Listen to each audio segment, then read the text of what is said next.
আজকে আমরা জানব আর্টিকেল কাকে বলে। এ এন এবং দিকে আর্টিকেল বলে। যে ওয়ার্ড কোনো ব্যক্তি বা বস্তুকে নির্দিষ্ট বা অনির্দিষ্টভাবে বোঝায় তাদেরকে আর্টিকেল বলে।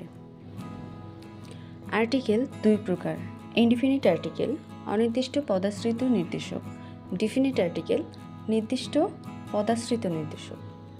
ইনডিফিনিট আর্টিকেল যে আর্টিকেল বিশেষ কোনো ব্যক্তি, বস্তু বা প্রাণীকে নির্দিষ্টভাবে না বুঝিয়ে অনির্দিষ্ট ব্যক্তি, বস্তু বা প্রাণীকে বোঝায় তাকে ইনডিফিনিট আর্টিকেল বলে। এ ও এনকে ইনডিফিনিট আর্টিকেল বলে। কোনো কিছুকে অনির্দিষ্ট করে বোঝাতে ইনডিফিনিট আর্টিকেল ব্যবহৃত হয়ে থাকে।